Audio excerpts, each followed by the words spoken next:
Y lo veías y decías, imagínate trabajar en un canal que sea 24 horas de deporte. Y había que subir todas las tardes a la oficina de Denise a justificar por qué querías tener una cámara al día siguiente. Entonces, las primeras veces de SportsCenter te come. Yo me estaba quedando jetón, la neta, allá en el estadio. Decía, güey, ¿por qué vine a este partido? ¿Por qué no estoy dormido? Javier, tampoco creo, como dice mucha gente, que sea el mejor entrenador de México en la historia. Sé que el nombre de Luis Enrique, porque Luis Enrique no tenía chamba en ese momento, estuvo en la gente que toma las decisiones.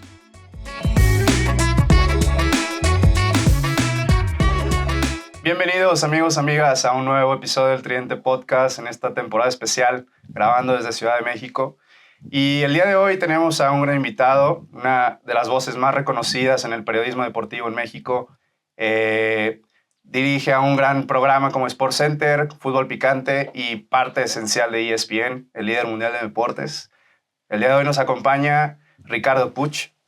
Ricardo, bienvenido. ¿Cómo están? Gracias por la invitación. Muy contento de estar acá.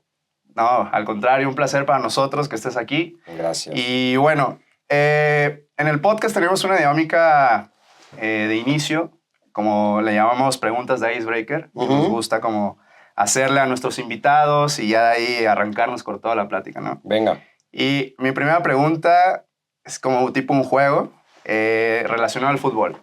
Te voy a dar 3 equipos, te digo las opciones y ya tú me dices a qué equipo eliges en qué cosa, ¿no? Venga. A ver. ¿A quién de estos 3 equipos desciendes? ¿A quién compras y a quién diriges? ¿Al Barcelona, al Atlético de Madrid y al Sevilla? Desciendo al Sevilla, compro y dirijo, ¿verdad? Las otras dos. Ajá, ¿a quién compras y a quién te gustaría dirigir? Desciendo al Sevilla, compro al Barcelona por un tema de negocio y de marca y de lo que, ¿no? De la plusvalía que seguramente tendría después. Ajá. Y dirigiría al Atlético por lo que es, por su afición, por lo que representa, por el tipo de club que es que me gusta. Venga. Igual yo aprovecho para seguir en la misma línea del juego. Venga. Pero me voy a México. Ok. Los 3 equipos serían Chivas, América y Cruz Azul. Desciendo a Cruz Azul. Respiraron aquí mis hermanos, mis hermanos Chivas. Desciendo a Cruz Azul. Y luego, soy americanista, sin ser así muy recalcitrante, aunque algunos digan que sí lo soy, no tanto, la verdad. Así que desciendo a Cruz Azul, compro a Chivas un poco pensando en lo mismo, en el valor de marca. Creo que como marca, además, es la marca más fuerte que tiene el fútbol mexicano. No el equipo con más aficionados ni más populares, esas son otras cosas, pero como marca creo que sí. Y luego, pues, dirigiría al América. Bien. Yo voy a terminar. Venga. Yo sí me regreso a España, Venga. Ricardo.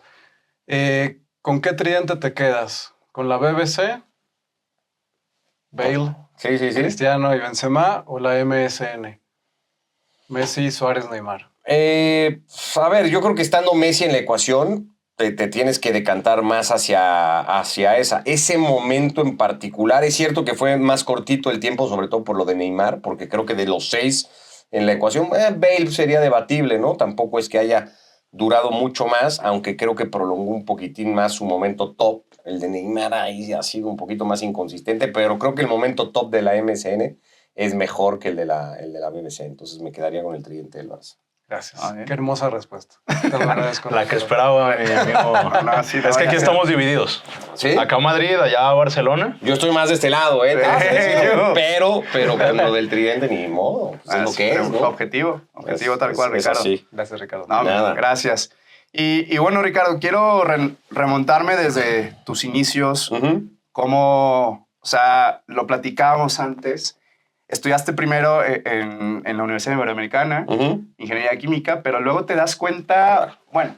Estudié, es un decir, porque duré un mes. No sé si llegué al mes, habría que sacar bien la cuenta, pero sí, ahí estuve. Pero lo curioso es, ok, decides entrar a esa ingeniería, ¿no? Pero luego, en ese periodo corto de tiempo, ¿qué sucedió? ¿O cuál fue ese punto de inflexión en tu vida para decir, no, esto no es lo mío y vámonos para todo este tema de comunicación, periodismo deportivo? ¿Qué es lo que sucedió? ¿Cómo inició todo esto? El primer examen de física que tuve en la carrera y que entregué en blanco, literalmente. No me había pasado nunca a ver, yo estudié en una escuela, no era la del nivel más acá, ¿no? Estudié en la misma escuela desde kinder y hasta que terminé prepa.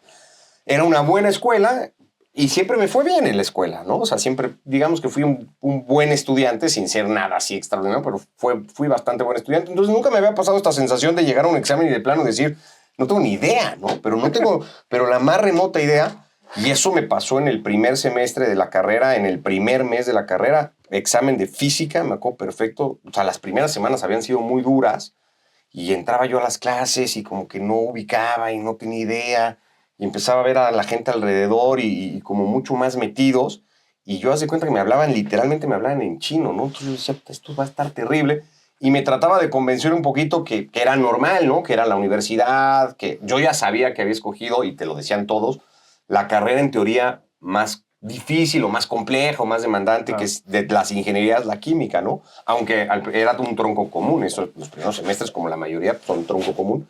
Pero yo decía, bueno, pues hay que aguantar, hay que ver. Y el día del primer examen de física dije, no manches, o sea, esto está terrible. Y entregué el examen en blanco y de ahí salí, sin hablar ni con mis papás ni nada. De ahí salí a la oficina, digamos, y tramité mi baja de la carrera. Me dije, me vengo a dar de baja de la carrera. Y cuando llegué a comer a mi casa, llegué con el papel y les dije a mis papás, ya me di de baja. Fue obviamente un tema terrible. Y después lo de irme hacia el periodismo salió porque yo toda mi vida había tenido este gusanito. Yo era el típico, y no sé si les pasa de repente, o les pasaba, que cuando me juntaba en casa de amigos a jugar videojuegos, no voy a decir el nombre de las consolas, pero bueno, cuando jugábamos videojuegos, típico de las retas y tal, y cuando yo retaba y no me tocaba jugar, generalmente narraba el partido, ¿no? Estaban dos amigos jugando, 4 si era de pareja, lo que fuera, y yo atrás narraba un poco el partido. Y siempre era como muy chistoso, y ay, que deberías y siempre había estado esta cosa de, güey, pues deberías de dedicarte a algo así. Nunca me lo había tomado demasiado en serio. Cuando pasa esto y me doy de baja y entro en este conflicto de ahora qué voy a hacer, un primo mío más grande con el que jugábamos fútbol los fines de semana y eso, es el que me dice, oye, güey, ¿por qué no le buscas por ahí? Pues es más o menos. Y a partir de ahí fue un hermano suyo, es periodista, digamos, de política, ¿no? Y a través de él y ahí un par de contactos, pues le fui moviendo, ¿verdad? Y ahí así se dio, ¿no? Bastante chistoso. Nada, siempre son esas historias y luego más ya con la trayectoria que tienes tan admirable, Ricardo. Gracias. Pues son esas historias bien curiosas y las coincidencias que todo cómo se va acomodando, ¿no? Y llegas a donde pues hoy en día estás, ¿no? Que te digo, una admirable carrera. Y pues nosotros que nos encanta el deporte, que hemos crecido viéndote también en pantalla, viendo SportsCenter, viendo las mesas de debate de fútbol picante y demás programas, pues mira, qué maravilla, ¿no? Sí, y bueno, yo también estudié comunicación. ¿Ah, sí? Entonces estaba viendo también tu trayectoria y has ocupado como todos los espacios en un medio de comunicación, ¿no? Estuviste en redacción, estuviste como reportero. Uh-huh. ¿Cómo ha sido ese proceso? ¿Cómo hasta llegar ya a estar frente a la cámara? Pues yo creo que es el normal una vez que empiezas, ¿no? Obviamente arrancas todo el mundo y ahora te pasa mucho cuando de repente te busca alguien. Oye, es que el sobrino de un amigo mío o el hijo de tal, o te va a buscar alguien que está en la universidad. Todos quieren, obviamente, pues llegar y sentarse en un programa y opinar y ser analistas y tal. Que es lo normal, es lo que más, digamos, seduce o es lo que más llama la atención. No a todo mundo, ¿eh? Hay quien nace para ser un productor o para ser un camarógrafo, para hacer lo que tú quieras, pero pues la mayoría que siente ese gusanito quiere estar de analista. Yo creería que el que es más o menos el camino normal, ¿no? Hay que, digamos, como quien dice, picar piedra, ¿no? Siempre lo han dicho, y te lo dicen mucho en la carrera, te habrá pasado a ti, sobre todo ya que te empiezas a especializar hacia periodismo. Es un oficio, ¿no? Y es un oficio que, como en cualquier otro, pues hay que picar piedra, que trabajarlo, que conocerlo. Y lo más fácil es cuando empiezas más o menos así. Entonces, en mi caso fue eso. Yo llegué a mi primer medio, digamos, o mi primera redacción fue en Canal 40, que ya ni siquiera existe, en CNI Canal 40, no en el Canal 40 que hay ahora, sino en el que termina desapareciendo.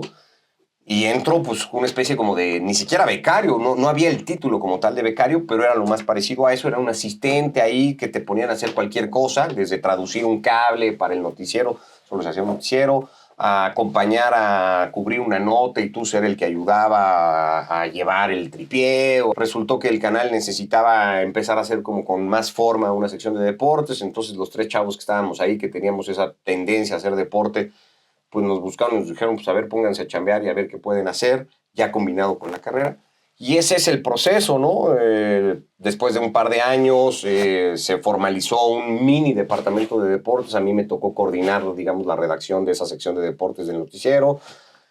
Y luego te van surgiendo ya las oportunidades, ahí sí, con el trabajo que vas haciendo, a veces con algún contacto, ¿no? Con que mucha gente estigmatiza mucho es que por palancas llegas, estás, haces. Yo creo que en cualquier cosa siempre un contacto te ayuda, ¿no? Siempre una relación, siempre una amistad. Para eso también vas, digamos, vas a la escuela primero, a la universidad después, a hacer relaciones que después te permitan cerrar un negocio, poner algo, ¿no? O incluso que alguien te tire un cable para ayudarte a que tú crezcas en lo que tú haces. Eso me parece que es natural y normal.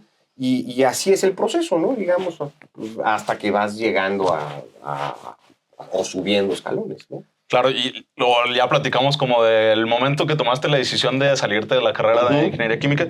¿Cuándo fue el momento en este proceso? Porque el justo es picar piedra, quizá no son momentos tan felices en cuestión de, pues sí, esperas llegar y ya ser alguien. ¿Cuándo fue cuando dijiste, sí, esto es lo mío? A ver, yo me doy de baja, yo salgo de prepa en el 2000, soy generación 2000, termino en 2000, en mayo, junio, habré terminado prepa y entré a la carrera en agosto, ¿no? Cuando empieza el ciclo, me doy de baja para empezar septiembre, más o menos, y ahí hay un mes y cachito en el que me quedo medio perdidón, ¿no? En el que no sé muy bien qué hacer, empiezo estas pláticas con mi primo y a ver y ve. Y entonces lo típico, oye, pues a ver, márcale a fulano y que te reciba, y fulano no te puede recibir la primera que le llaman, ni la segunda, ni la tercera, y van pasando ahí ciertas semanas. No lo tengo muy claro, pero yo creo que mi primera ida a la redacción de Canal 40, entrar a la redacción de Canal 40, que además era un lugar espectacular, ¿no? Estaba en el World Trade Center, la gente que está en la Ciudad de México y lo ubique, pues el World Trade Center es un edificio muy característico de la Ciudad de México, en una zona muy bonita, en el último piso de la redacción, un doble altura de piso, entrabas la redacción volada, o sea, era muy impresionante a la vista, ¿no? Entrar.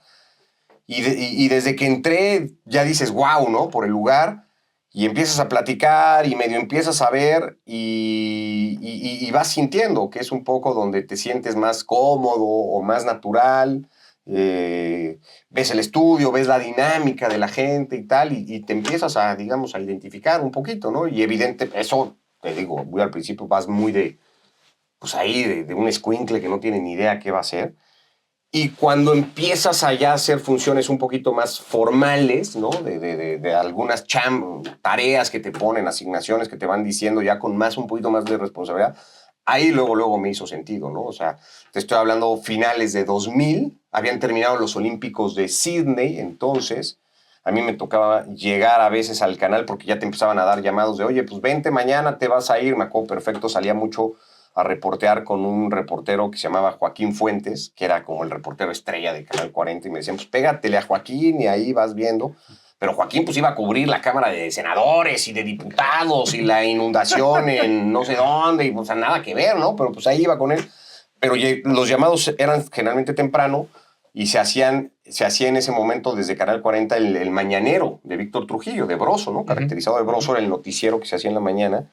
Y era muy padre porque el estudio tenía un cristal, digamos, transparente y desde la redacción veías el estudio. Y entonces la sección de deportes del Mañanero la hacía Jorge Camacho, en ese entonces, que era un comentarista ya reconocido entonces. Y ahí, pues imagínate, pues Juegos Olímpicos, y tú llegabas a un canal y estaban hablando de los Olímpicos y de lo que pasaba en Sydney y el oro de Soraya en ese momento. Y ahí te empieza a vibrar y a hacer mucho sentido todo eso. Y a partir de ahí te das cuenta. Y eso fue finales de 2000. 2001 regresé a la Ibero, me volví a inscribir ya para estudiar comunicación, pero ya haciendo cosas en el canal. Súper. Oye, Ricardo, ¿y a quién veías en ese momento como tu referente de un analista deportivo o comentarista deportivo? ¿Quién era así tu top? A ver, yo creo que todos somos un poco, bueno, todos, siempre discutimos mucho en el canal porque hoy está con nosotros. Yo creo que José Ramón Fernández es el antes y el después en el periodismo deportivo mexicano y yo siempre lo digo también en la televisión de México, ¿no? Porque lo que hizo José Ramón con su programa, no hay un precedente así, Chabelo a lo mejor, ¿no? En una faceta Claro. que no tiene nada que ver, pero no, lo digo en serio, Sí, parece sonar a broma, pero son los dos shows que más tiempo estuvieron al aire de manera ininterrumpida, haciendo cada fin de semana lo mismo con el mérito de José Ramón, de renovando, de innovando también, de metiendo analistas, cada vez figuras más importantes. Entonces, en ese sentido, pues José Ramón una referencia, ¿no? Porque yo creo que todo mundo te identificabas y decías, pues, ¿qué es lo máximo que puedo llegar a hacer en mi chamba? Pues José Ramón Fernández, ¿no? Ya después vas definiendo si quieres realmente eso, si es a lo que aspiras, si es con lo que verdaderamente te vas identificando, no solo de él, sino de los que en su momento fueron referentes. Hoy también está en el canal con nosotros un tipo como Javier Alarcón, a lo mejor de una generación un poquito más cercana a la nuestra, pero pues que fue un tipo que revolucionó también un medio como lo es Televisa a nivel de Latinoamérica, por ejemplo, y que encabezó el área de deportes mucho tiempo. Y así vas encontrando ciertas referencias, pero tú te tienes que ir acomodando a lo tuyo, ¿no? Porque tú tienes que decir, bueno, yo, de acuerdo a mi forma de vida, de entender, de priorizar, de lo que quiero, de qué sí quiero, qué no quiero, te vas dando cuenta hasta dónde puedes o no. Porque como muchos, o muchos trabajos, esta tiene cosas muy exigentes, muy demandantes, que tú tienes que decidir si estás dispuesto o no estás dispuesto a entrarle a full, ¿no? A todas. claro. ¿Dirías que valió la pena a día de hoy? Sí, hasta el día de hoy, sí, sin duda. O sea, no me veo haciendo no he hecho otra cosa. Voy a cumplir 25 años, llevo 25 años haciendo esto. No he hecho nada más en mi vida. Por ahí tuve, como cualquiera de nosotros, un par de chambas de estas de verano, ¿no? Donde ayudabas a hacer X cosa, pero formalmente, pues es lo único que he hecho en mi vida 25 años y no me imaginaría haciendo otra cosa, la verdad. Ah, sí, claro. Y ahora se ven los resultados, 25 años después. A mí se me hace muy interesante, Ricardo, y quería hacerte una pregunta. Digamos que llevaste a la par tu carrera y pues el trabajo, ¿no? Ujú. Y todo lo que aprendías en el trabajo lo ibas emprendiendo en la universidad o viceversa. Y algo importante que me gustaría preguntarte, ¿quién para ti o quiénes? Porque supongo que hubo mucha gente que te ayudó, ¿no? Y te digo, hoy se ponen los resultados, pero ¿quién para ti podría ser como una persona que fue como tu padrino, tu guía en toda esta carrera, en esta trayectoria que has tenido? A ver, siempre lo he dicho, en la chamba, Ajá, en la chamba. en la chamba siempre lo he dicho, alguna vez se lo dije hace mucho tiempo que no la veo, Denise Merker. Denise Merker. Denise Merker conducía el noticiero de CNI Canal 40 con Ciro Gómez Leiva. Ciro ya con más recorrido que Denise y Denise fue asumiendo ciertas funciones en el canal, más allá de además de ser la conductora del canal. Denise, por ejemplo, sobre todo ya en mis últimos años, sí, mis últimos meses, por no decir años en el canal, Denise definía quién podía tener cámara para el día siguiente, para hacer determinada cobertura, tal. Y entonces yo empezaba a tener mucha relación con Denise porque había que ir a su oficina, que era terrible, ¿no? Porque pues, te terminaba imponiendo mucho. Te estaba hablando, yo tenía 20 años, estaba estudiando la carrera, ¿no? Y había que subir todas las tardes a la oficina de Denise a justificar por qué querías tener una cámara al día siguiente y dónde iba a ir tu reportero. Yo tenía que coordinar esa parte, ¿no? Habiéndolo hablado un poco con el equipo que había en ese entonces, pero a mí me tocaba ir, digamos, a defenderlo y te cuestionaba, ¿no? Denise, y te decía, y a ver, ¿y qué vas a hacer? ¿Qué van a ir a preguntar? ¿Qué nota van a armar? Y me recibió muy bien siempre Denise. Después me invitó en su programa de radio a hacer la sección de deportes. La hice un muy buen rato en su programa de radio de Atando Cabos, que ya no está al aire en Radio Fórmula, pero la hice un par de años, yo creo que la habré hecho. Entonces, en ese sentido, Denise, ¿no? Que era como un respaldo súper importante en ese momento que vas empezando a tenerlo. Claro.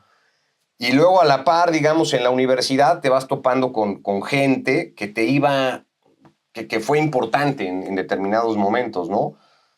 José Carreño, que llegó a ser el coordinador de la carrera de comunicación en la Ibero, después dejó, pero siguió siendo profesor, me tocó. Después fui su adjunto, yo ya casi terminando la carrera fui adjunto suyo, dando clases y fue fundamental. Se quedó como coordinadora de la carrera después Gabriela Barkentin, que hoy tiene el noticiero de W Radio. Me tocó de maestra también por ahí de quinto semestre, fue también bien importante.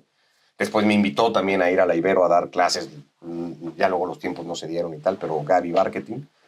Y hubo uno más que trabajaba en Radio Centro, que luego me ayudó con el proyecto de titulación también, Willy, que también fue bien importante, porque además hubo un momento en el que entré en un conflicto, casi terminando la carrera, siendo toda mi familia de España, me entró este gusanito de decir, pues yo me quiero ir un semestre a Madrid, ¿no? A echar un poco de fiesta, a estudiar ahí, me iba a ir a la Complutense de Madrid a estudiar, pero ya chambeaba formalmente, contratado en Canal en ese momento en CNI. Y entonces cuando le cuento eso a Willy, te estoy hablando séptimo semestre, octavo, yo 22 años a lo mejor, 23, ya con casi 2 años a lo mejor trabajando, me dijo, Willy, te vas a equivocar, güey. O sea, porque te vas a ir sí a estudiar y a la fiesta y tal, pero tú ya estás chambeando. O sea, todo lo que estás viendo aquí en la universidad es un complemento X. Tu vida ya es la oficina y la chamba, entonces eso lo vas a perder. Y afortunadamente le hice caso y no me fui. Entonces esas son las personas que luego... Y luego ya en distintas redacciones pues hay un montón de gente, ¿no? Pero así de entrada esas. A mí se me hace también bien curioso ahí repasando, leyendo cómo Heriberto Murrieta, o sea, en tus retas de los sábados, cómo Heriberto Murrieta te jala, ¿no? Pues es que es lo que te digo, luego te vas topando con mucha gente, porque todavía estando en CNI, hacemos el Mundial de 2002, que por distintas circunstancias y hasta casualidades acaba cayendo en la plataforma, digamos, que éramos nosotros como canal. Y viene mucha gente a trabajar, ¿no? Viene el equipo de Francisco Javier González, que lo encabezaba en la plataforma de DirecTV entonces, y era un equipo que había estado en radio mucho tiempo y en Televisión Azteca mucho tiempo con José Ramón. Habían roto 2 años antes, después de los Olímpicos de Sydney, y ahí se hace el equipo de Francisco. Y bueno, ese equipo después termina cayendo acá para hacer el Mundial. Y viene gente de fuera, entre ellos viene Jorge, hermano de Beto. Nos hacemos muy cuates, Jorge y yo. Y entonces Jorge me invita a las retas de fútbol que hacía los sábados Beto, y ahí platicando y tal, y ahí sale la posibilidad de ir a ESPN a través de Beto. ¿Qué es lo que te digo, no? Porque mucha gente siempre critica ese tipo de cosas, pero eso son relaciones normales que haces en cualquier aspecto de tu vida y que después te ayudan para lo que sea, ¿no? Y eso fue, digamos, un conecte que sí evidentemente ayudó después cuando yo tuve que ir a hacer mi primera entrevista a ESPN. No, y en cualquier profesión. O sea, eso claro, es algo natural. Yo tampoco es que es completamente, pero hay mucha gente que luego dice, no, pues a este lo metieron porque es amigo de tal o primo de fulano, tal. Pues, o sea, habrá sus casos, ¿no? Habrá algunos en donde sí parece muy claro que dices, bueno, no, chance no está como para lo que le están poniendo a hacer, pero después es muy normal, o sea, eso de jalar cables de las relaciones que vas haciendo en tu vida, pues es normal para avanzar y para ir consiguiendo cosas. Sí, yo soy muy de la idea de que pues, todo en la vida son contactos. Claro. Y claramente es así, ¿no? Ahí está el claro ejemplo. Oye, Ricardo, ¿y de qué juegas? ¿O jugabas? ¿O juegas? No, ya no juego nada. De fútbol al menos, hago otras cosas. Ya fútbol nada. A ver, tendría que decir que central, porque fue lo que jugué los últimos años, muchos años. Era más un medio, digamos, por derecha y así.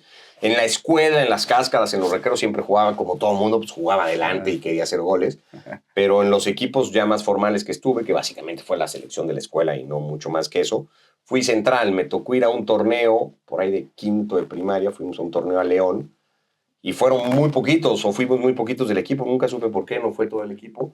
Y entonces hubo que cubrir huecos, y ahí me pusieron de central, y ahí me quedé de central, y ahí jugué siempre. Y luego cuando iba a las cáscaras estas, de donde sale la posibilidad con mi primo de empezar a rascarle aquí, de defensa central.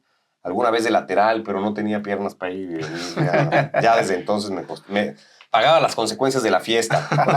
No se podía. ¿Y alguna vez tuviste esa cosquillita de intentar algo más o sabías que por ahí no iba tu camino? No, nunca. Obviamente lo soñé como yo creo que todo mundo, pero nunca ni me probé ni nada. O sea, y cuando ya te vas dando cuenta, ¿no? Y me comparaba con algunos otros, te digo, siempre jugué solamente en la escuela, pero incluso en la escuela no estaba, digamos, en el top de los mejores del equipo, y ya a partir de ahí te das cuenta, ¿no? Luego me enteré que de esos que sí eran muy buenos en mi equipo, hubo un par que se probaron y que no llegaron. Entonces dije, qué bueno que no me probé yo. No se me iba a perder el tiempo, ¿no? Ya digo, ahorita juegas en las grandes ligas, ¿no? Porque en tu recorrido pues, has estado en medios importantes. Dijiste Sí, Canal 40. Sí, creería que sí, Canal 40. De ahí me voy a Milenio, ¿no? A una invitación a Milenio, hago prensa escrita. Además ha estado padre porque como que he hecho, ya lo decías tú, ¿no? He podido hacer tele, he podido hacer periódico, que es lo más divertido. O sea, para trabajar en esto y para aprender y para realmente sentir, digamos, el oficio de periodista y de periodismo, el periódico es lo más increíble que hay, la redacción. El proceso de hacer el periódico es increíble, es terriblemente demandante. Son muchas horas metido y los cierres y el estrés y es terrible, pero es lo más padre. He hecho radio de algunas maneras y luego televisión en muchos lugares, ¿no? Entonces sí, la verdad es que sí, Milenio, colaboraciones en un programa que se hacía en HBO, ESPN, cositas en Radio Fórmula, Grupo Imagen, Excelsior, todo lo que después hicieron con las estaciones de radio, con el canal de televisión que ahora es Imagen Televisión, pero que en ese entonces cuando sale se llamaba Cadena 3. Entonces, sí, la verdad es que no me quejo, ¿no? Pero como ahorita es jugar en primera división, en el referente que tenemos todos en el líder mundial del deporte. Claro. Pues yo creo que sí, porque era chistoso. O sea, me acuerdo muy bien, estando otra vez, vuelvo a lo mismo, en Canal 40, que era un canal muy político, ¿no? Y que pues, no hacía casi nada de deporte. Todos veíamos ESPN, porque yo creo que todo el mundo hemos visto ESPN toda nuestra vida. Y era chistoso, me acuerdo muy bien, Gerardo Velázquez de León, que ahora trabaja en TV Azteca, que somos amigos, aunque hace rato que no coincidimos, pero en ese momento éramos muy cercanos. Y puta, veíamos, así estábamos armando lo que estuviéramos haciendo de chamba, con nuestro mini espacio de 3 minutos y siempre viendo pues, algún partido de Champions o de lo que fuera, y generalmente en ESPN, en ese entonces eran en ESPN, ahora ya no, pero bueno. Y lo veías y decías, imagínate trabajar en un canal que sea 24 horas de deporte, ¿no? O sea, que no te tengas que estar peleando por 3 minutos ni porque te den una cámara, sino que sea todo el contenido. Y entonces ahora que estás acá, pues sí, en ese sentido sí es como increíble, ¿no? Claro. ¿Y cómo se siente conducir a SportsCenter? Porque digo, creo que a los que seguimos mucho los deportes nos marca como esta época de SportsCenter de cuando llega ESPN México, ¿no? Y cómo es ya estar de ese lado. Yo te diría que es el programa más difícil que he hecho. Después, con el tiempo, ya te sientes muy cómodo haciéndolo. A veces hasta excedido, ¿no? En confianza. Y hay veces que el show te alcanza, ¿no? Y te la cobra. Pero las primeras veces es terrible. Terrible, porque es un programa con un ritmo que yo creo que no tiene ningún otro, ¿no? De acción todo el tiempo, resúmenes. Y además, a mí me pasaba, por lo menos, yo estaba acostumbrado, cuando llego a ESPN, yo venía de Imagen, del canal de tele de Imagen, y hacía sección en los noticieros, de información general, digamos, yo hacía la sección de deportes y luego tenía junto con Pablo Carrillo, que es otra de esas personas que hablábamos hace rato, de las que te van marcando. Pablo, increíble, sin duda, es una de ellas. Y Pablo y yo hacíamos un programa un noticiero todas las noches, pero no tenía nada que ver, porque cuando dabas, no sé, el resultado del Heat en la NBA o de los Dodgers en Grandes Ligas, te tiraban una cama de imágenes que no tenías que ir narrando, ¿no? O sea, simplemente eran un apoyo para que tú dijeras, los Dodgers ganaron 7-3 a los Blue Jays en un juego de serie de campeonato, lo que tú quieras, ¿no? Tirabas 3, 4 datitos y las imágenes eran solo de apoyo. Cuando llegas a hacer SportsCenter, lo que tienes que ir es narrando cada jugada que va saliendo. Y es terrible, porque primero es un ritmo brutal, porque te estoy hablando que los highlights, que es como, ¿no? El resumen del partido, pues los highlights depende muchas veces si tienes derecho, si no tienes derecho, si es evento tuyo, si no, cuánto puedes usar, pero un highlight debe de variar entre a veces 30 segundos, a veces 45, un minuto, cuando es así un super partido y tal, pero el ritmo es, ¿no? Jugada tras jugada tras jugada, a veces trae una repetición, generalmente porque en ESPN te dan lo que nosotros llamamos una shot sheet, que es escrita, lo hace un PA, escribe el resumen que él armó, ¿no? Y entonces te pone Vinicius se la pasa a Mbappé tira, gol. Y a veces trae un datito, el 10º gol de Mbappé en lo que va de la temporada. A veces tú le sumas cosas, ¿no? A veces el dato que te ponen está mal y tú tienes que tener la capacidad de decir, puta, pues no fue su gol 10, ya llevaba 12 o no sé, cosas así. Claro. Pero todo eso lo tienes que ir viendo al tiempo que ves la imagen, que va a un ritmo brutal. Entonces las primeras veces de SportsCenter te come, porque además, no sé su caso, yo soy sobre todo pambolero, futbolero, más que otra cosa. Entonces me acuerdo perfecto, lo que menos consumía, me gusta el deporte en general, pero lo que menos consumía era básquetbol, porque además nunca jugué básquet, era muy malo, muy descoordinado. Entonces el deporte que no juegas es el que menos sigues, ¿no? Y me acuerdo que los primeras semanas, sobre todo ya al aire de SportsCenter, hacía mucho, era plena temporada de NBA, y puta, era highlight tras highlight de básquetbol. Me perdía, ya no sabía ni quién, yo iba 3 jugadas atrás de lo que iba la imagen.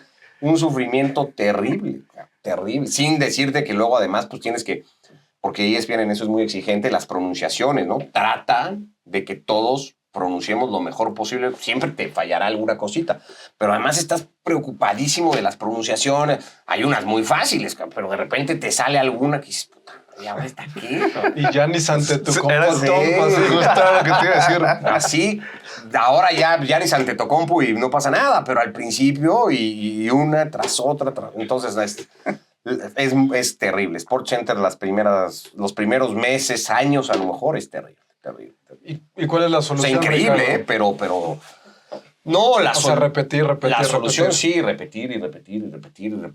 Y en ese entonces, o sobre todo las primeras veces, pues llegar más temprano de lo que tendrías que llegar, revisar la imagen, imprimir las cosas, revisar pronunciaciones, googlear pronunciaciones si no las tienes muy claras, cotejar datos, ¿no? Ahora ya también pues empiezas a consumir mucho más, ya sabes más o menos lo que te va a tocar y entonces tratas de llegar mucho más empapado, ¿no? Pero las primeras veces, o sea, digamos que cada quien va teniendo su rutina, yo tengo la mía, entonces yo, aunque tenga a lo mejor un show en la tarde o en la noche, pues me levanto en la mañana y hago una rutina en la compu de meterme a los sitios de internet que sean y leer lo que viene pasando en el día, y eso lo hago, voy haciendo updates, digamos, de eso, ¿no? 3 o 4 veces en el día. Entonces la info que va saliendo yo la voy consumiendo y llego al canal a hacer mi show y es raro que te sorprenda algo porque ya incluso más o menos sabes cómo va a venir estructurado el show. Casi siempre además hablas con el productor en WhatsApp, ¿no? Y te cuenta y te dice, oye, güey, pues vamos así. El primer bloque vamos a hablar de este tema, el segundo de esto. Entonces tú ya más o menos, y si hay algo que te salte, pues en ese momento preparas un poquito más. Entonces la solución es preparar y repetir, no hay mucho más. Oye, de este lado, pues nunca vemos esa parte, ¿no? O sea, yo ni siquiera sabía. Me imaginaba que era así de complejo. Y al final, como dicen, es un programa que nos marcó a todos los FIFAs, ¿no? Sí, Porque claro. somos. Sí, porque nosotros también somos bien pamboleros. Entonces, en mi niñez, juventud, mi programa favorito era SportsCenter. Y claramente, o sea, todo el mundo se sabe. sí, El que a todos se entretiene. Todas las frases de Jorge Eduardo. Claro. Hace 2 días hice show con él y sigue utilizando. O sea, Jorge es en ese sentido pues, la referencia de SportsCenter. Además, es el único talento de los que empezaron haciendo SportsCenter en México, porque el equipo que empieza haciendo SportsCenter en México eran Beto Murrieta, Jorge Eduardo, Michelle Lafontaine, Ciro Procuna y Fernando Palomo. Casi todos siguen en el canal. Fernando vivía en México en ese momento y hacía SportsCenter. Casi todos siguen en el canal, pero el único que sigue haciendo SportsCenter es Jorge. O sea, Jorge es la voz de SportsCenter. Sí, ¿no? ¿no? De hecho, a la fecha, cuando te toca un SportsCenter con Jorge, vas como que un poquitín más presionado, ¿no? Más exigido, sabes que no la puedes. Porque además Jorge dio clases de periodismo, no sé si la sigue dando, pero Jorge dio clase en la Septien, que es como la escuela de periodismo más reconocida y todo. Entonces tiene una exigencia, pues, bastante importante, ¿no? Claro. Un tipazo, Jorge Eduardo. Sí. Bueno, no lo conozco, ¿no? Pero solo de escucharlo. Es nuestro amigo. Es amigo de todos. Sí. ¿no? Sí, me sé todas sus frases, ni modo que no sea mi amigo. Claro, ¿no? Oye, Ricardo, y hablando ya, también siguiendo por esta misma línea, has estado también presente en eventos deportivos, ¿no? Estuviste también hace poco en la final de la Europa League con Ricardo Peláez. Sí. Quería hacerte un par de preguntas. La primera, ¿qué evento deportivo te gustaría asistir al que todavía no has ido? O sea, no sé, dime, cuéntame, ¿cuál sería algún evento deportivo que te gustaría asistir, estar presente, narrarlo? A ver. Yo creería que un Masters de golf, me he hecho muy golf, soy muy malo, pero es lo que más me gusta hacer es jugar golf, güey. Ajá. Entonces, pues creo que el Masters es la meca, digamos, del golf. No sé si para narrarlo, pero me gustaría estar en una ronda de domingo de Masters, siguiendo ahí al primer grupo. creo que sería increíble. Si puede ser con McIlroy ahí. Increíble. ¿En Augusta? En Augusta estaría increíble. Esa 1. Me he vuelto también bastante tenista, me encanta el tenis. Y además es chistoso porque es el único deporte que mi esposa puede ver a gusto y disfrutarlo sin preguntarme a qué hora acaba.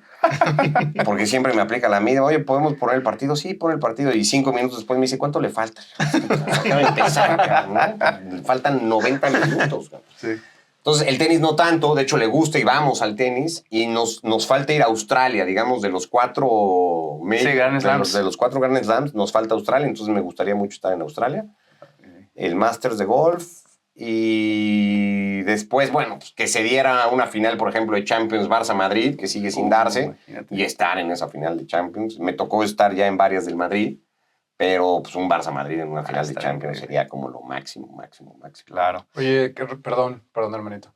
¿Y eres más de Sinner o de Alcaraz? Hablando de los monstruos actuales. A ver, mi familia es española toda, entonces tengo ciertas, no soy José Ramón, que es demasiado por España, pero sí me gusta que ganen los españoles. Carlitos.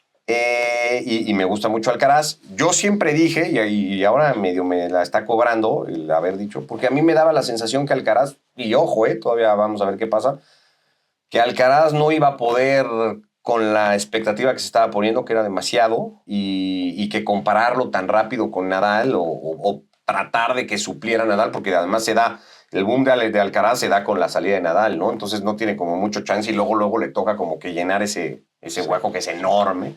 Entonces yo no lo veía, como que mentalmente no. Y luego ves la serie y confirmas un poco que Alcaraz es un güey como pues, más a su forma, a mi manera, ¿no? Como dice la serie. Entonces tengo esa duda con Alcaraz. Sinner me parece que es más maquinita, ¿no? Más dedicado, más metido, más... Y entonces yo, de hecho, tengo una apuesta con mi cuñado, que por ahora voy perdiendo, yo digo que Sinner va a acabar ganando más Grand Slams que Alcaraz y que la serie, inclusive entre ellos y tal, va a ser más hacia para Sinner, pero me da gusto que Alcaraz esté ahorita arriba, ¿no? Ojalá se mantenga. Yo me uno a ti. También pienso que Sinner. Sí, la verdad es que sí, me da esa sensación, pero bueno. Venga. Bueno, ¿tú qué opinas? ¿Quién? No, ¿Carlitos o me Sinner? uno. ¿Te unes? Sí, completamente. Híjole, sí, no, también muy difícil. A mí me encanta Alcaraz, pero sí, Sinner creo que está un poquitito por encima de Yo creo que es Carlitos. como más maquinita. Sí, ¿no? es una maquinita, sí. O sea, Alcaraz es más emoción. Pues un poco si veías a Nadal, ¿no? Pues decías, pues sí, Nadal te contagiaba todo esto. Claro. Sí. Pero pues veías a Federer jugar o incluso a Djokovic y pues sí está cañón. Sí, no. Oye, Ricardo, y también otra pregunta relacionada a temas de eventos deportivos en los que has estado presente.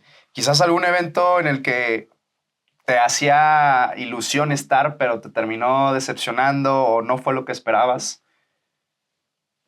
No creería, ¿no? Porque pues, siempre hay alguna cosa, ¿no? O siempre, pero no. A lo mejor sí, no sé, pienso en el último mundial en Qatar, que trabajas con las diferencias de horarios y, ¿no? Porque trabajábamos en la madrugada, yo hacía shows a las 4 de la mañana, a las 3 de la mañana, a las 4 de la mañana hacía un par de shows corridos, en ese momento hacíamos FC y Sport Center, y luego a las 6 de la mañana de Qatar hacíamos una edición de Picante. Entonces te ibas a dormir 7:30, 8 de la mañana, y los ratos libres que tenías los tratabas de utilizar para poder ir a los partidos. A veces a través del canal podías conseguir algunos boletos y si no, por tu cuenta. Y sí me pasó estar porque ibas al partido que consiguieras. Entonces Claro. me acuerdo perfecto de Uruguay-Corea. Fase de grupos Uruguay-Corea. Y yo me estaba quedando jetón, la neta, allá en el estadio. Decía, güey, ¿por qué vine a este partido? ¿Por qué no estoy dormido? Veo un resumen después del juego y voy ya mejor a mi show. Entonces, a lo mejor en ese sentido sí de decir, o sea, ¿qué vine, no? O sea, volteaba y estaba entre puro coreano, no entendía nada de lo que decían. Fue 0-0 el partido, entonces dices, pues, puta madre, o sea, aquí me hubiera quedado dormido, ¿no? Sí, eso, claro. a lo mejor un poco de eso sí te pasa de repente, ¿no? Y hablando del Mundial, me gustaría saber tu opinión. ¿Cuál es tu pronóstico del Mundial para la selección mexicana? Pues a ver, me critican que no soy nunca muy positivo y de hecho me dicen que soy antimexicano y que siempre les estoy buscando cosas y que nada me gusta y no sé cuánto. Pero yo no le veo demasiado chance, ¿no? O sea, ahora con el nuevo formato, creo que le va a tocar un grupo siendo cabeza de serie y anfitrión muy accesible. Lo va a superar. Va a ir al primer partido, digamos, de eliminación directa, que es una fase más de lo que había antes. Sería de 16avos. Creo que lo mismo, por cómo se van a dar las llaves, lo va a superar. Y después va a depender mucho ese partido de octavos quién te pueda tocar, pero no me extrañaría que ahí se quedaran, ¿no? O sea, pensar en algo más que eso no me cuesta mucho trabajo. ¿Verdad? Al menos llegan al quinto partido, ¿no? Pero el quinto ya no alcanzaría para la fase que siempre has aspirado, claro, o sea, porque la idea siempre ha sido estar entre los 8, en cuartos. Entonces ese quinto partido no te daría. Ahora tienen que hablar, van a tener que cambiar y empezar a decir con trampa ese quinto partido. Exacto. Pero ahí, o sea, ojalá más, pero la veo difícil. Ya que estamos en el Mundial, ¿quién es campeón, sorpresa y decepción, Ricardo? ¿Quién has pensado de los que están clasificados? Campeón España. Yo sí veo a España muy encaminado. Perdió este verano la Nations League y tal, pero bueno, hace 2 ganó la Eurocopa y creo que tiene un equipazo impresionante. Yo sí creo que España va a ganar el Mundial, si no pasa otra cosa. Rara. Bueno, no sé si rara, ¿no? Porque o sea, yo creo que Argentina ya no le va a dar. Sigue estando muy bien, Argentina, pero creo que ya no le va a dar. Y luego hay un par de europeos. A mí me sigue gustando mucho lo de Portugal. Creo que Inglaterra tiene muy buen equipo. Es la primera selección que se clasifica por el UEFA, digamos, en eliminatoria. Entonces, pero España. Sorpresa y decepción. En decepción tendría que a lo mejor agarrar a alguno de los 3 anfitriones. Incluso México puede ser una de ellas. Si se confirma esto de que se quede, porque siempre como anfitrión, pues quieres que vayan lejos, ¿no? O los propios estadounidenses, no sé. Canadá creo que después de la muy buena eliminatoria pasada, ya en el Mundial le costó y ha venido un pelín a menos. Pero decepción a lo mejor alguno de esos 3. Sorpresa me está costando más, a lo mejor, ¿no? O sea, sí, ahorita bote pronto. No tengo una muy clara. Creo que va a haber selecciones sudamericanas bien duras, ¿no? O sea, Paraguay, Ecuador, la misma Colombia anda muy bien, o sea, cualquiera de ellas, que no son, digamos, habituales, porque el Mundial, si te fijas, pues hay 8 campeones en la historia y siempre se lo reparten ellos. Es muy difícil, es como la Champions. Es muy difícil en esos torneos que llegue alguien nuevo que no haya ganado nunca y que gane. O sea, España lo hizo, el City lo hizo hace poco y tal, pero si no, ganan siempre los mismos, ¿no? Entonces, pues pensando en alguien así que se pueda meter, pues a lo mejor alguna de estas 3 de Sudamérica, que Portugal termine confirmándolo y se meta también en eso. Me cuesta ver a algún africano llegar lejos en este momento. Se habla mucho de Japón, pero pues se lleva hablando mucho de Japón un par de mundiales y no ha logrado llegar. Entonces, sorpresa me cuesta más. Okay. ¿Para ti cuál sería la sorpresa? Justo iba a decir Japón. Japón se me hace que lo viene haciendo bien desde selecciones Sí, Japón lleva rato. Hay un cuate en la oficina, Barak, Feber, ubican a Barak. Sí. Barak para el Mundial de Brasil 2014. Ya le metía una lana de que Japón iba a ser la súper sorpresa. O sea, ya se viene diciendo hace rato de Japón. No ha logrado todavía gran cosa. Yo creo que Colombia para mí puede ser la sorpresa. Colombia está cañón. Sí. Inclusive ahí viene durísimo, poder ser ahí entre cuartos y semifinal, si se puede dar ahí las llaves. Luego depende mucho las llaves. Sí, ¿no? es que las llaves dependen mucho. Pero por ahí. Oye, Ricardo, y por ahí vi un tuit tuyo de que... ¿Qué escribí? De que criticaste lo que decías de que te dicen antimexicano. Ajá. Que criticaste la nominación de Javier Aguirre para los mejores técnicos del año. Bueno, me parece ridícula, ¿no? O sea, con todo. ¿De dónde crees que viene esa nominación? De un PR, ¿no? De relaciones públicas, de voltear a ver a México que va a tener la sede del Mundial y de decir, pues, Javier Aguirre. Que, a ver, sí es cierto que está el argumento de que es el único que ganó 2 torneos con selección, pero porque no todas las selecciones jugaron para poder ganar 2 torneos. Hay que ver los 2 torneos que ganó Javier, o sea, la Nations League de CONCACAF y la Copa Oro, a la que Estados Unidos va con equipo C y Canadá, pues, con B y medio, ahí más. A todo dar que lo gane México, qué bueno que lo gane México. Pero, puta, o sea, si se supone que el premio tiene que reconocer a los entrenadores que mejor hacen a sus equipos, pues no te puede, o sea, no hay manera. Y olvidemos que se llama Javier Aguirre y que es mexicano, que era un poco el argumento cuando me empezaron a decir todo esto. Es que no es un tema de nacionalismo mal entendido, exagerado, porque si yo soy, para los que dicen eso, yo soy antimexicano y luego con estas frases de Hugo que siempre decía que si los cangrejos, que México somos... Yo les digo a todos, pues es que ustedes son porristas y no se trata de ser porristas, no son pláticas de cantina en donde saquemos los pompones y digamos qué buena onda por México. Si estuviéramos a lo mejor aquí en plan amigos, pues sí dices que gane México como sea, pero en la chamba que nos toca hacer, pues tratas de como que dar realmente un punto de vista tuyo más serio. Entonces olvidémonos que se llama Javier Aguirre y que es mexicano. Si tú dices hoy, oye, el tipo que dirige a México, o sea, México juega tan bien que el tipo que no sé ni cómo se llame ni de dónde sea, pero puta, nomínatelo entre los 7 mejores. ¿Te cae que lo nominaba alguno de ustedes, a Javier Aguirre, entre los 7 mejores entrenadores del último año? Te salen un montón de nombres que hicieron que sus equipos jugaran, y aunque no ganaran, porque además llevarlo a si ganas o pierdes es luego medio cruel y hasta medio injusto y fácil, pues te salen un montón antes que Javier, que es el único argumento que yo he dicho. Qué padre que esté nominado, que sea el primer técnico mexicano nominado, pero pues no tiene ningún sentido. Es una nominación sin ningún tipo de mérito ni sentido, es lo único que yo he dicho, ¿no? ¿Y como DT confías en él para este proceso o creías que ya estaba...? No me gusta, no me gusta, lo dije también en su momento, no me gusta. Yo era de la idea, sigo siendo de la idea, por eso cuando me preguntan el escenario, yo creo que México tiene un montón de broncas, no le veo una muy buena selección. Y yo creo que lo único que quisieron hacer con Javier es pues, traer un pararrayos, ¿no?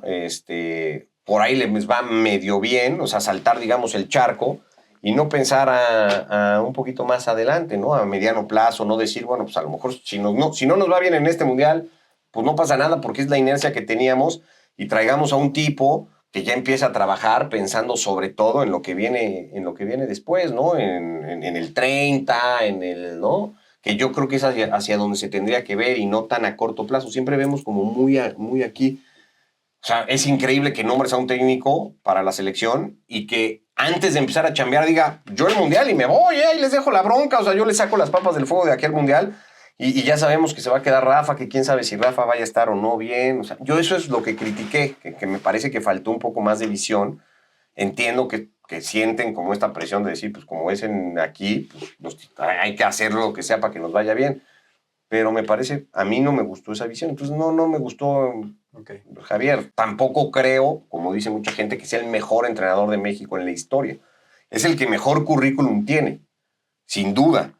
Pero no es el mejor entrenador mexicano que ha habido. Es diferente. O sea, tú que eres doctor y ustedes en lo que hacen, pues puede haber un doctor que llegue y vea su currículum y diga, pues te voy a trabajar en tal hospital, en tal.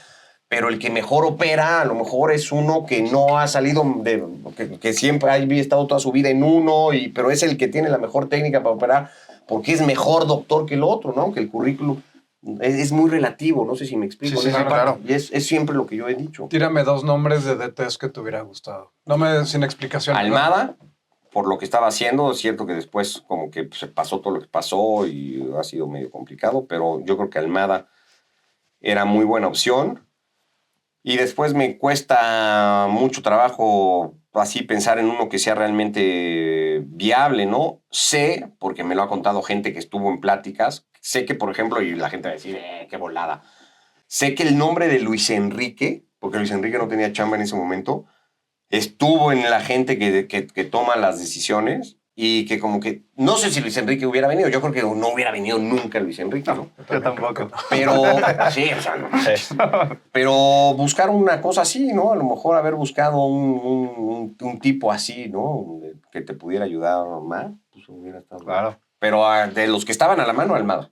Ok, con eso. Y hablando justo de los proyectos que pudiera tener en la selección, para ti, ¿cuáles son los 3 problemas, si hubiera 3 puntos que pudieras identificar del fútbol mexicano? ¿Qué cambiarías? Pues es más difícil, ¿no? Pero yo creo que tienes que tener una mejor detección. A ver, yo siempre he dicho que a mí me da la sensación que no hay ni tantos ni tan... De hecho, es un poco la frase que siempre uso. No hay ni tantos ni tan buenos jugadores como quisiéramos o nos gustaría.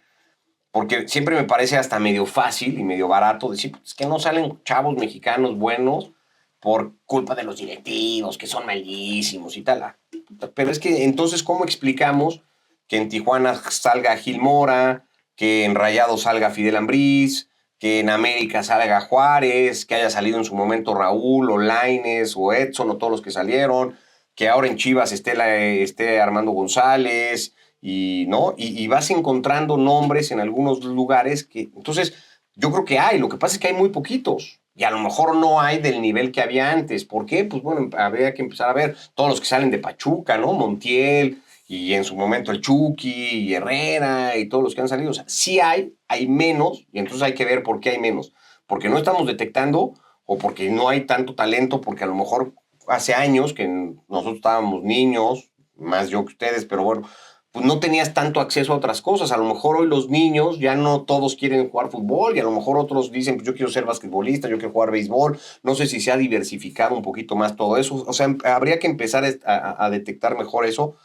Y luego de la mano de la detección, yo creo que tendríamos que ver la manera, y el otro día se lo leía a Bernardo de la Garza, ubican a Bernardo de la Garza, que fue titular de la CONADE, Sí. hoy está de analista, bueno, ahora se acaba de ir a presidir la Federación de Ciclismo, pero también es analista deportivo, y Bernardo decía, güey, dejemos de echarle la culpa a los clubes y que sea la federación, que además tiene un montón de lana la federación, Claro. y tiene un centro increíble y tal, que sea la federación la que arme visorías, la que reclute talento, la que traiga chavos al centro, por pensar en un ejercicio así imaginario. ¿Pero qué cambiaría? Eso, la federación agarra y pone una categoría. Si hoy estamos en 2025, que la federación diga, a ver, voy a ir a buscar a chavos de 12 años por todo el país. No sé qué generación sería eso, pero bueno, de 12 años o de 13 o de la que sea. Voy a buscar a los mejores 25 o 30, los voy a captar, los voy a traer al centro de alto rendimiento, ¿no? De la federación. Acá van a vivir, acá van a comer, voy a cuidar desde aquí su alimentación, no, porque esa es otra. Físicamente necesitamos que estén mejor nutridos, mejor educados, mejor todo. No tenemos esa cosa en México. Entonces alguien que asuma que la federación, que además tiene posibilidades y lana y tal, cierre deals con escuelas privadas, porque es clave hacerlo lamentablemente en este país, pues es clave hacerlo con escuelas privadas, desde secundarias, prepas y luego universidades, los TECs, la Ibero, la tal. Un poco lo intentó hacer CONADE y los deportistas olímpicos durante mucho tiempo estaban becados en la Anáhuac, ¿no? Y más o menos las mismas Anáhuac las podrías meter en la ecuación. Y entonces formar a esos chavos y empezar a copiar ciertos modelos gringos. Y entonces, bueno, los agarré de 12 años. A los 17 los voy a trabajar 5 años. Y a los 17 voy a armar un mini draft.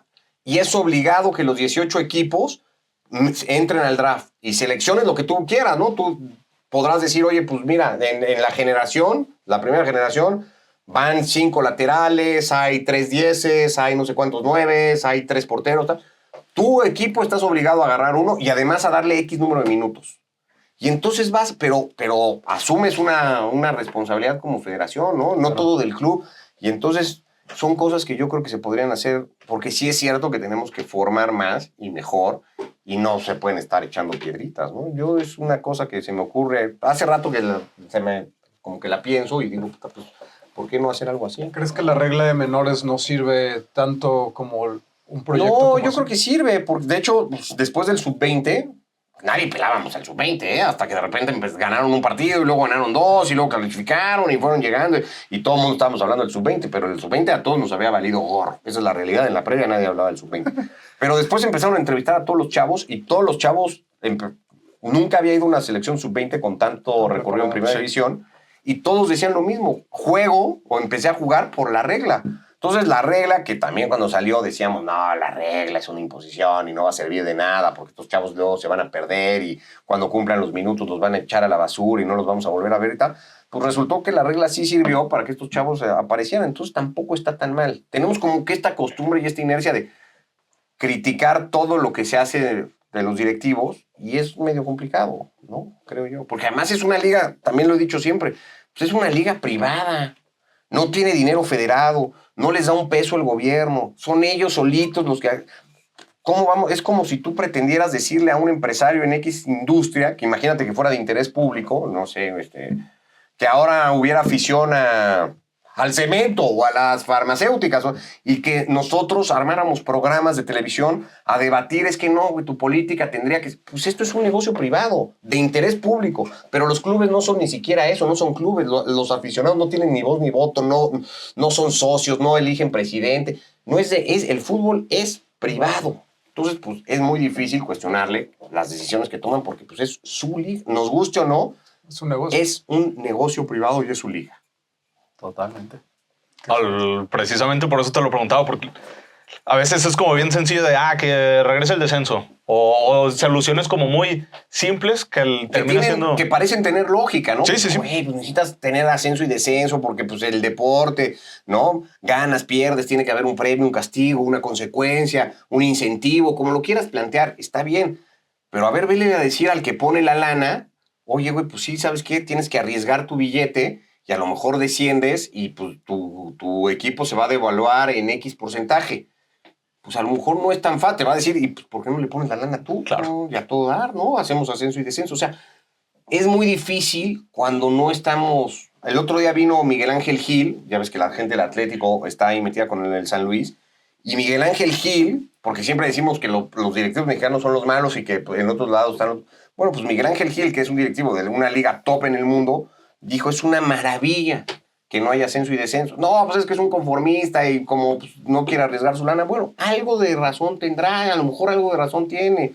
El deporte gringo no tiene en sus distintas ligas ascensos y descensos. Son cerradas, es otro modelo de negocio, es lo que tú quieras. Habría que estudiarlo mejor, ¿no? Yo creo que tiene que haber ascenso y descenso, pero como mi lana no está en juego ahí, pues está muy fácil que yo lo diga, ¿no? Entonces, no sé, son cosas que luego nunca, en las que nunca te pones a pensar. Pero, pues, insisto, como es su dinero, es su negocio, pues, al final, pues, ¿con qué derecho le vas a ir a decir cómo hacerle, no? Cuando además es exitoso, porque es un negocio. Oye, que están quebrados, que no los ve nadie, que me dicen, pues, cada vez va menos gente a los estadios. A lo mejor sí. No sé si es por el sistema, no sé si es porque los estadios ya están muy viejos y porque las experiencias están muy chafas, si porque ahora las teles que tenemos en nuestras casas están increíbles y porque el HD pues, está brutal y está más cómodo verlo echado en tu sillón con una chela y en tu super pantalla que ir al estadio. O sea, habría que ver por qué la gente no va al estadio y si es realmente nada más culpa de que pues, son un desastre los directivos. Yo creo que no es tan así, ¿no? Sí, no, totalmente de acuerdo. Y hablando ahorita de Liga MX, ¿crees que ya es lo que vimos este torneo de ya ver a los 5 equipos que más invierten arriba de la tabla con una brecha entre el quinto y el sexto, ya se empieza a marcar para los siguientes torneos? Sí, para mí sí. Eso es otra de las que nos hemos estado peleando últimamente mucho en la oficina, porque yo siempre dije Liga de 3, que eran Tigres, Rayados, América. Es cierto que ahora Cruz Azul y Toluca ahí andan y la han hecho una liga de 5, pero sin duda. Y esa tendencia para mí, la gente se enoja, y ustedes que son de Guadalajara y que seguramente le dirán a las Chivas, se van a enojar más. Yo no. Pero eso va a seguir pasando. O sea, a todo dar, que Chivas sea sexto y que se haya metido directo a la liguilla, increíble. Desde el sexto lugar de Chivas a los 5 de arriba, para mí hay un mundo de diferencia y ese mundo lo va a seguir habiendo. A ver, si tomamos, porque depende que vayas, o sea, los últimos 5 torneos es muy difícil, pues porque América ganó 3 de 5, entonces sería muy fácil tener la razón. Pero el otro día les ponía números ahí en uno de los programas. 15 años, los últimos 15 años del fútbol mexicano son 30 torneos, son 2 por año. De los últimos 30 torneos, Tigres, Rayados y América han ganado la mitad. 15. 15 de 30, ya es un número terrible, claro, ¿no? 15 de 30, 3 equipos. Te quedan otros 15 para los otros 15 equipos. Si agarras a Toluca y a Cruz Azul, que medio se acercan, ya te da 18 campeones de los últimos 30. Tampoco sube mucho, porque no es que Cruz Azul gane demasiado, gana una vez cada X, pero bueno, 18 de 30. De los últimos 30 finales, 26 finales ha tenido por lo menos a uno de estos 5 equipos. O sea, solamente 4 finales de las últimas 30 no tuvieron ni a Toluca, ni a Tigres, ni a Rayados, ni a América, ni a Cruz Azul. Está cañón. 10 finales, otra vez, 10 de las últimas 30, 10 veces jugaron entre alguno de esos 5. Tigres contra Rayados, América contra Cruz Azul, América contra Tigres. O sea, son números muy claros de que pues, estos 5 sí hacen una diferencia terrible con los otros, aunque se enojen, ni modo. Oh, no. Y eso pasa en todas las ligas, ¿eh? Claro. En México se disfrazaba más o se disfraza todavía más, porque como es un sistema de competencia diferente y hay una liguilla y luego resulta que sí siempre puede pasar que el 8 le gane al 1 y gane uno que no te esperabas que ganara, medio se reduce eso. Pero la realidad es que la diferencia es brutal y que cada vez se ha ido Al final pasa haciendo lo mismo, ¿no? más grande. O sea que Chivas ya luego sacamos de la ecuación de los grandes. Para mí sí. A ver, es que es como si hoy le Vamos exiges... a corte. Es como si hoy le exiges al Athletic de Bilbao, que es un histórico. Es que, porque el argumento es, pues Chivas es el segundo más ganador. Sí, pero el Athletic de Bilbao también es un súper ganador histórico del fútbol español. Pero hoy es absurdo pedirle al Athletic Club que gane la Liga en España. No se puede, no la va a ganar nunca, nunca. O al Saint Etienne en Francia, pues no la va a ganar nunca. El Saint Etienne es el segundo ganador, o no sé si hasta más que el París, porque el París empezó a ganar hasta hace poco. No la van a ganar nunca. Entonces, lo mismo pasa con Chivas. Me parece muy injusto exigirle a Chivas, güey, tienes que ir a ganar la Liga. Oye, pero si estos cuates tienen mejores jugadores, pueden traer de fuera, tienen más lana, pues ¿cómo le voy a hacer? De repente se da y juegan una final como la de Tigres, pues, o el título de Almeida. Puede ser, pero es mucho menos común. Así como te digo de los datos, de las últimas, desde que Chivas fue campeón con Almeida, se han jugado 15 torneos. Chivas calificó de 15 a 5 liguillas. A 5 de 15. No es un equipo que pelee por el título. No es cierto eso. Sí. Estoy de acuerdo. Se les quebró la voz aquí. Es que son datos. Voy a llorar un ratito. No, yo estoy de acuerdo contigo, Ricardo. Y lo dijiste al principio del episodio, o sea, Chivas, claro que es una marca comercial, es un equipo con muchísima tradición, con muchísima historia, pero pues sí, hoy en día, y ahí están los datos, no los podemos considerar como un equipo grande, ¿no? Pero bueno, esperemos que la historia, la tendencia cambie. Y Ricardo, ya para ir cerrando ya el episodio, para finalizar, una última pregunta que me gustaría hacerte. Mencionaste en el episodio que nunca has hecho algo más que el periodismo, el ser analista deportivo, todo esto, ¿no? ¿Ricardo se ve haciendo algo más, algo diferente? Mira, también hablamos en algún momento de las referencias y yo por eso decía, tienes que saber qué sí, qué no, ¿no? Hasta dónde estás dispuesto.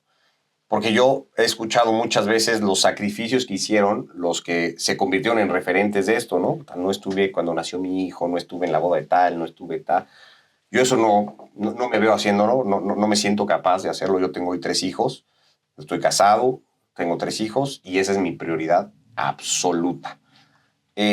Así lo intento hacer, es muy difícil porque es una chamba dura de fines de semana, de trabajar en días festivos, en periodos que suelen ser luego de vacaciones y tal.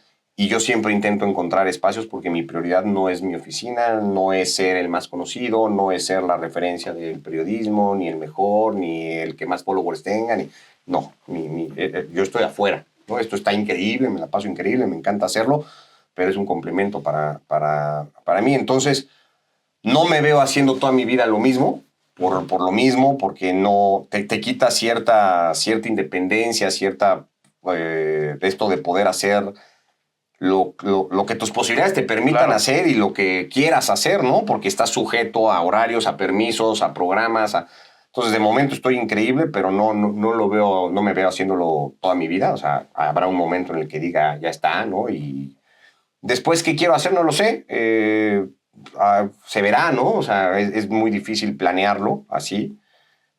Ojalá de aquí a entonces me saque la lotería y sea millonario, no me tengan que preocupar por eso. Pero, o sea, me veo siendo papá y esposo antes que periodista, eso seguro. Y eso así lo he hecho y así lo voy a seguir haciendo. Grandísima reflexión. Qué buena onda que puedas tener ese balance entre familia y trabajo. Gracias. Pues Ricardo, hemos llegado al final. De verdad te agradecemos mucho en el nombre de Alex, de Miguel y pues de mi parte. Agradecerte y gracias. Ha sido un placer tenerte aquí. Felicidades por el espacio, está increíble y que tengan muchísimo éxito. Al contrario. Muchas gracias. Gracias, Ricardo.